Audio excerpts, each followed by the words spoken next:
preparados porque no saben a qué hora va a venir el Hijo del Hombre.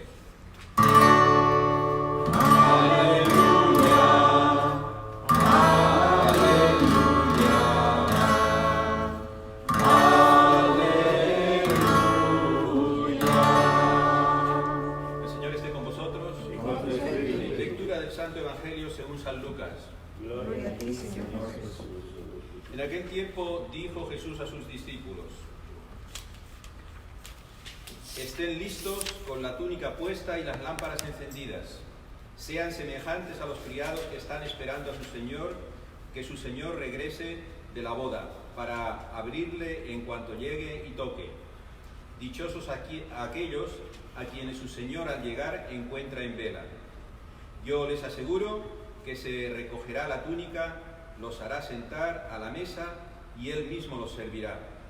Y si llega a medianoche o a la madrugada y los encuentra en vela, dichosos ellos. Fíjense en esto: si un padre de familia supiera a qué hora va a venir el ladrón, estaría vigilando y no dejaría que se le metiera por un boquete en su casa.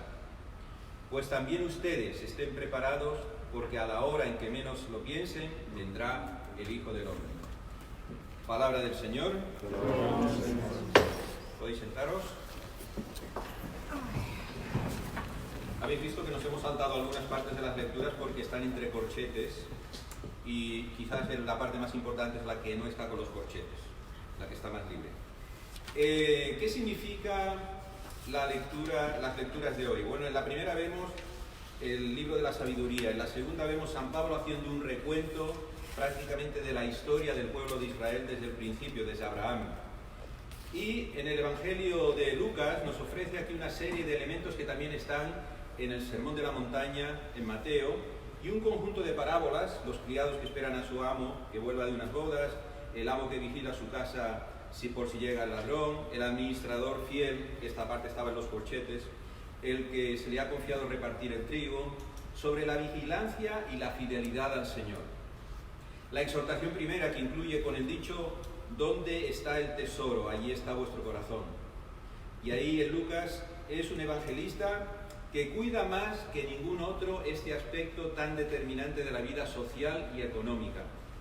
Él escribió esto desde Éfeso. Éfeso, sabéis que ahora está en Turquía, en aquella época era parte también del Imperio Romano, y era también uno de los sitios donde San Pablo había predicado, donde los cristianos debían tomar postura frente a la injusticia y a la división de clases.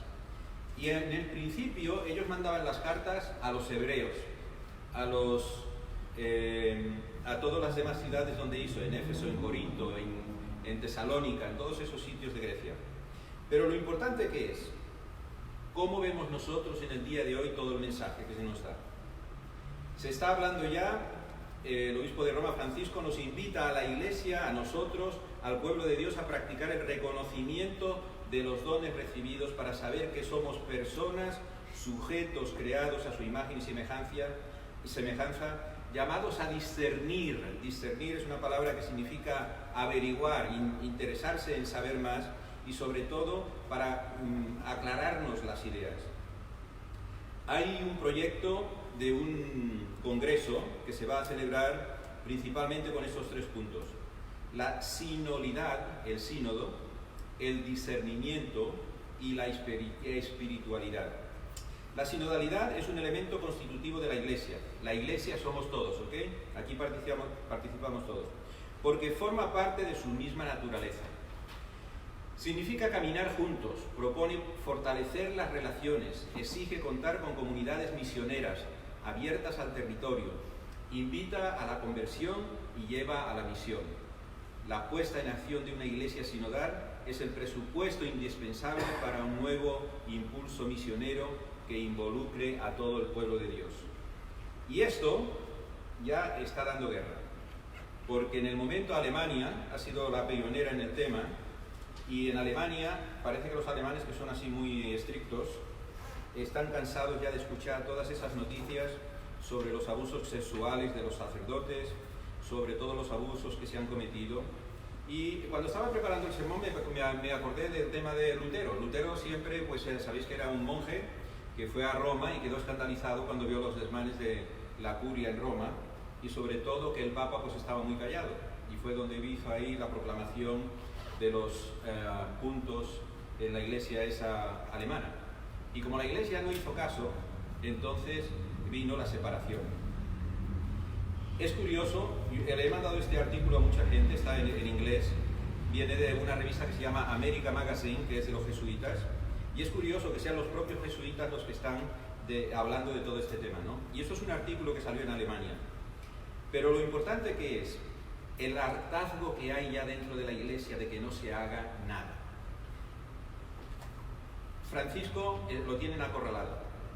Los conservadores están ahí de encima de él. ¿Por qué? Porque no da la talla. Porque no viste cómo tendría que vestir el Papa con esos lujos que tenía antes. Porque no lleva los zapatos de Gucci de $400. Porque se puso los zapatos remendados que le dijo a alguien que venía a Roma para su consagración o para su elevación al papado, que se los trajera.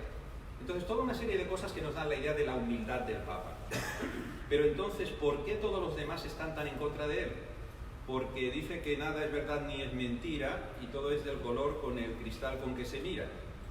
Y como los conservadores siempre quieren mirarlo de una forma, los progresistas lo quieren mirar de otra forma, y todos estamos hablando de lo mismo, pero es la opinión que se da. Vemos aquí la diarrea mental y verbal que tiene alguna gente hablando de los emigrantes, hablando de los mexicanos, mal de los mexicanos, hablando de todo lo que no es blanco y puro. Y entonces ahí es donde nos chocamos. ¿Por qué? Porque eso no es evangélico, eso no es el mensaje.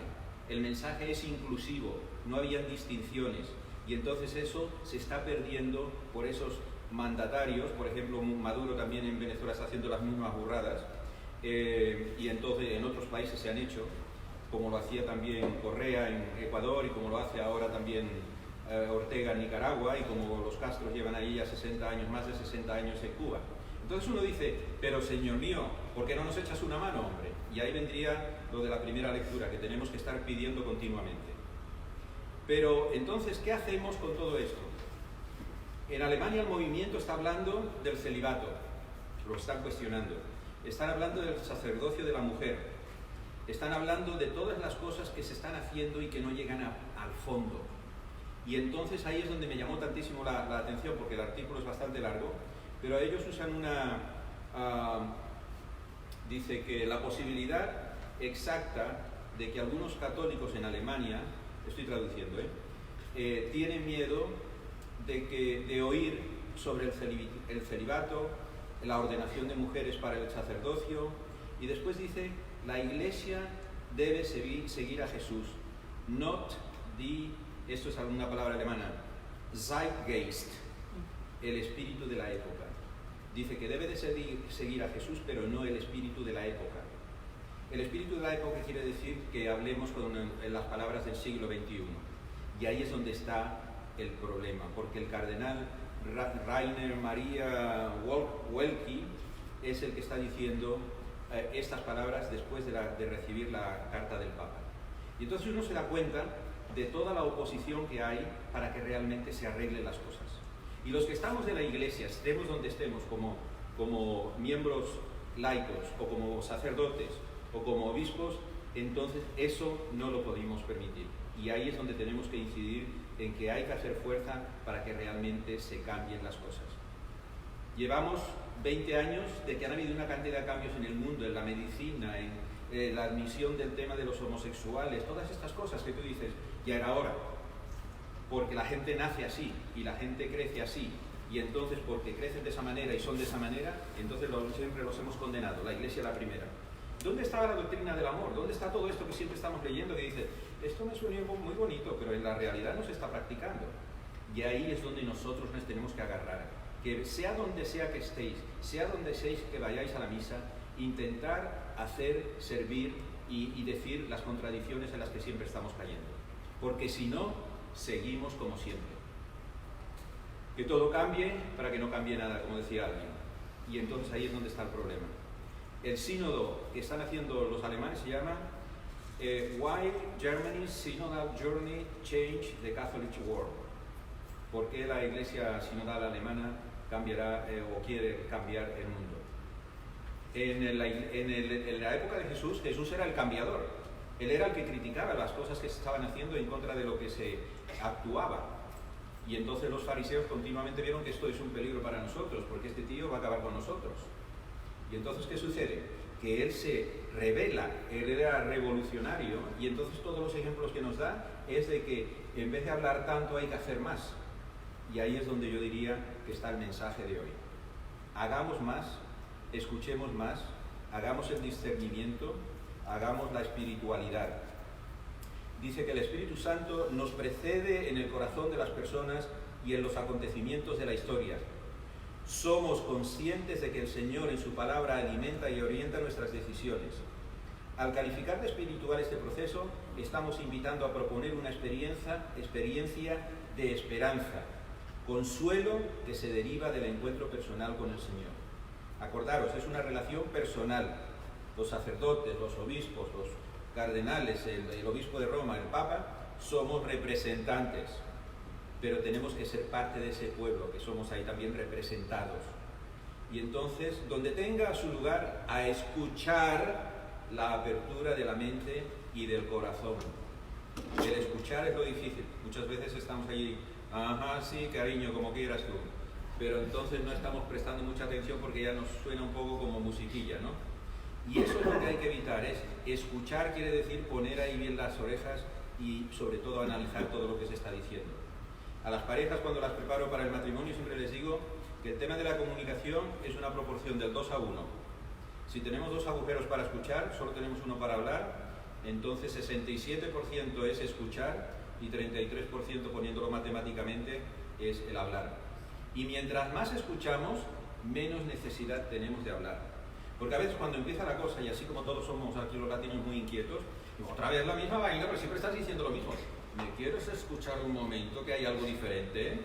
Y entonces cuando el otro ya dice, ups, algo va a pasar aquí. Y entonces se puntualiza, se enfatiza, y entonces eso es lo que aclara las ideas y dice, ah, eso sí, estoy de acuerdo. Pero ya enseguida saltamos para no escuchar tanto. Tenemos que acostumbrarnos, y mientras más escuchamos, mejor funcionan los matrimonios, mejor funciona la sociedad. Han habido las matanzas de El Paso, la de Ohio, y seguimos lo mismo. La misma música todas las veces. Eso no es inaceptable, esto no puede ser, y entonces ahí seguimos votando a la misma gente que está haciendo que las armas estén ahí a disposición de todos estos locos. Y locos y no locos, porque muchas veces son ideologías que la gente agarra y se las mete en la cabeza, y entonces no es que estén locos, pero es que hay que ejecutarlas como hizo el otro, como el muchacho de Dallas, que se va 9 horas conduciendo para ir a El Paso para matar mexicanos. Y entonces uno dice, ¿pero el mundo está loco o qué? Y todo el mundo hablando, el jefe de los republicanos en el Senado, que no quiere llamarlos para hacer nada, porque todo tiene que seguir igual. Y así seguimos año tras año. Yo llevo en este país 32 años, y siempre sorprende cuando hay una matanza de estas, y dices, pero Dios mío, ¿por qué no se ponen medidas? Bueno, porque no escuchamos al pueblo, no escuchamos el pesar de la gente, no nos toca de cerca. Tenemos un policía aquí porque estaba en la iglesia episcopal, pasaron una circular diciendo que había que buscar protección porque los locos están en todas partes y cualquiera se puede volver loco y venir aquí a pegarnos 4 tiros. Nos cuesta el dinero, son $82 por 2 horas que está con nosotros, son $320 que le cuesta a la iglesia episcopal de 8 a 12, que es cuando ellos están abiertos.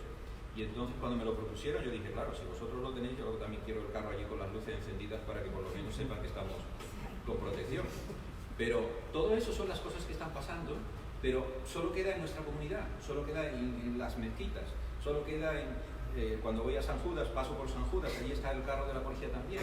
Entonces uno dice, ¿a dónde vamos a llegar? ¿Por qué no se ponen las medidas? Porque el señor Rubio tiene el segundo en donaciones de la Asociación Nacional del Rifle. El primero es Cruz, con $360.000.